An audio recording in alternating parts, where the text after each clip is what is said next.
Marcus makes $81,000 a year. He drives a truck that costs him $550 a month. And if you asked him right now, sitting in that driver's seat, whether he can afford it, he would say without even blinking, "Yeah, of course. It's $550. It fits my budget. I checked." Here's the number Marcus never checked. That truck, by the time the loan is paid off, the resale value is crashed, and the money he could have invested instead is accounted for, will cost him just under $91,000. Not the sticker price, not the loan total. $91,000 in real total wealth impact on a vehicle that's currently worth about $34,000. That $57,000 gap is the part nobody shows you. And by the end of this video, you're going to know exactly where every dollar of it went and exactly how to make sure it never happens to you again. If you've ever looked at a monthly payment and thought, "That's manageable," this video is going to change how you see every car purchase for the rest of your life. I'm Cole, and this channel is about the real math behind building wealth, the stuff nobody sits you down and explains.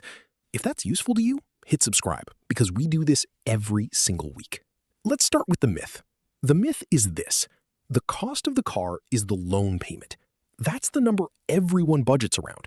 Can I afford $550 a month? Yes, done. Decision made. But the loan payment was never the cost of the car. It's the cost of borrowing the money to delay paying for the car. Those are two completely different numbers, and the entire auto industry is built on you never noticing the difference. Think of it like a slow leak in a tire. You don't feel it in the moment. The car still drives fine today, tomorrow, next week. But every single day, a little bit of pressure, a little bit of your wealth is quietly draining out. And by the time you notice, you're stranded on the side of the road wondering how you got there. A car loan doesn't hit you all at once. It bleeds you slowly, for years, in a way that's almost designed to be invisible. And the worst part of a slow leak is that it doesn't punish you for ignoring it once. It punishes you for ignoring it for 6 straight years. So let's stop looking at the payment and start looking at the real number. There are 4 layers to this. Each one adds more to the total than the one before it. And I want you to guess, before we get to the end, how high you think this actually goes, because I promise you, it's higher than you think. Layer 1, the sticker price. Marcus's truck cost $42,000. That's layer 1. That's the number on the window. Layer 2, the interest. Marcus put a small amount down and financed the rest over 6 years at 9% interest, because that's the rate he qualified for. 6 years, 9%. By the time that loan is paid off, he will have paid roughly $11,000 in interest alone, just to borrow the money. Layer 1 plus Layer 2 puts us at $53,000, and he hasn't even driven it off the lot in this math yet. Layer 3, and this is the one that actually hurts the most: depreciation. New vehicles lose roughly 20% of their value in the first year alone, and around 60% by year 5. That first-year drop is so steep, it has a name in the industry. Some dealers privately call it driving off the cliff, because the moment the vehicle is registered in your name, it stops being inventory and becomes a used car. And used cars are worth dramatically less than new ones, instantly, before a single mile is added. Marcus's $42,000 truck will be worth somewhere around $14,000 by the time he's done paying for it. That's $28,000 in pure value that evaporated. Gone. Not stolen, not spent, just vanished the moment he drove it off the lot, and kept vanishing every year after. So now we're not just talking about what he paid. We're talking about what he paid minus what he has left. $53,000 paid, $14,000 remaining in value. That's a $39,000 net loss just from owning the vehicle for 6 years. And here's layer 4, the one almost nobody calculates because it doesn't show up on any bill or statement: opportunity cost. What if Marcus had bought a reliable used truck for $18,000 instead, paid cash, and invested the difference, the gap between his actual payment and a smaller, sane payment, into an index fund averaging 8% a year? Over that same 6-year window, that invested difference grows to roughly $18,000 on its own. Money that did nothing except sit there and multiply, while Marcus's other option was actively losing value every single day. Add that missed growth to the $39,000 net loss, and you land at $57,000.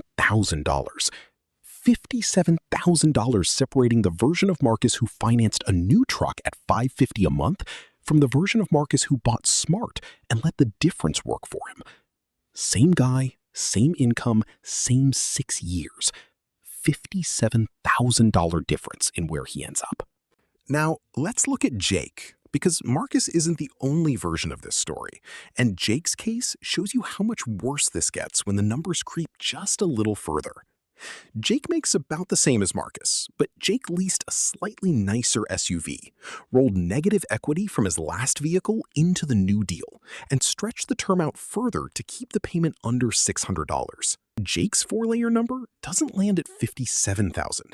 It lands closer to $74,000 because he never owned an asset at any point in the process.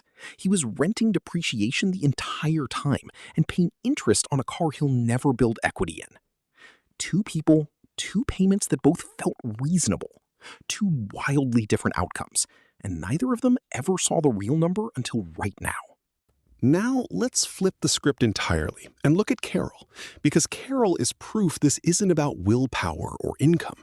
It's about which number you're looking at. Carol makes $78,000 a year, slightly less than Marcus. She bought a 3-year-old sedan for $19,000, put down 20%, and financed the rest over 3 years instead of 6.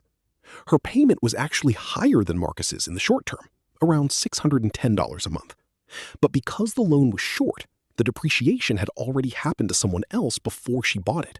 And because she wasn't compounding interest over 6 years, her total 4-layer number came out to just under $26,000 over the life of the loan. Compare that to Marcus's $91,000.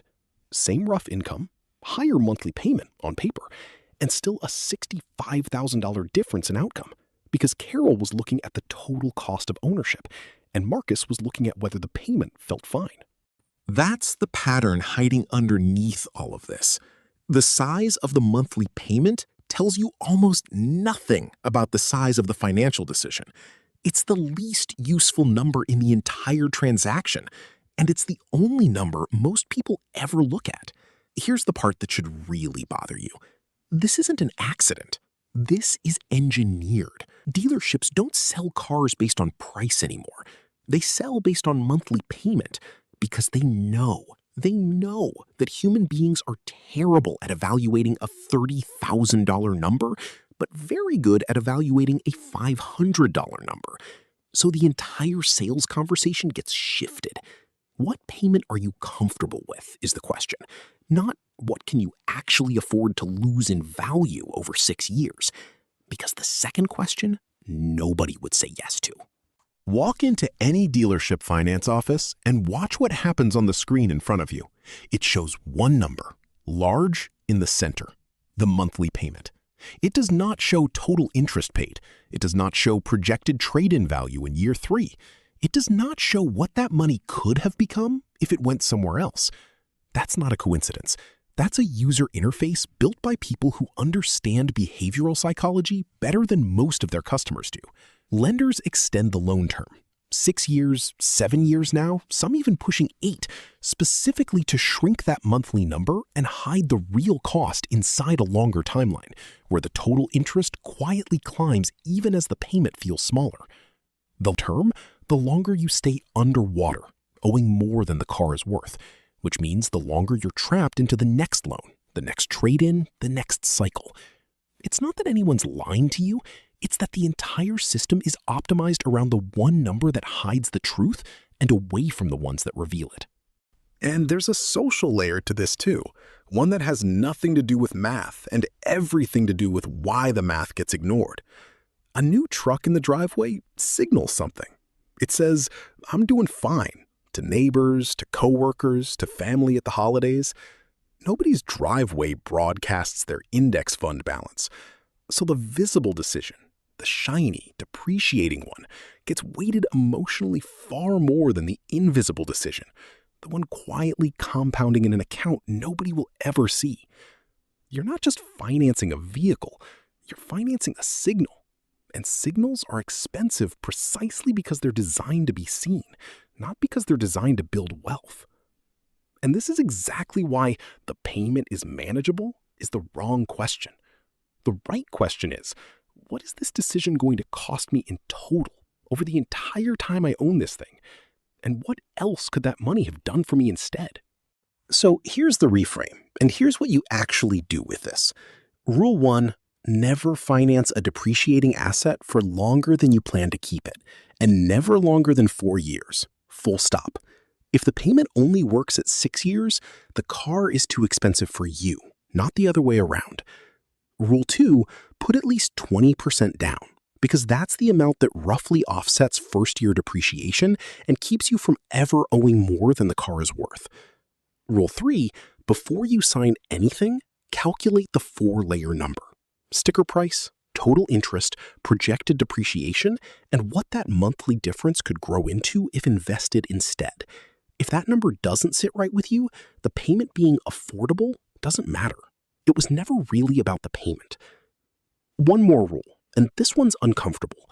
Treat every car purchase as a decision between 2 futures, not one purchase. Future 1 is the truck, the payment, and whatever's left of the value in 6 years. Future 2 is a smaller, sane car and the difference quietly compounding somewhere else. You are choosing both every time you sign. You just only see one of them on the day you drive off the lot.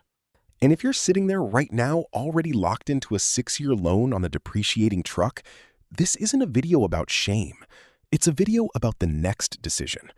You can't undo the loan you already signed, but you can refuse to roll it straight into the next one. And you can start directing whatever extra you have toward the account that grows instead of the one that shrinks. The system profits when you repeat the pattern. It only takes noticing it once to stop. Marcus didn't make a bad decision because he's bad with money. He made the decision the entire system was built to make him make. The only difference between him and Carol and someone who builds real wealth isn't income. It's not discipline either. It's knowing which number to actually look at before the paperwork is in front of you and the pressure's on to just sign.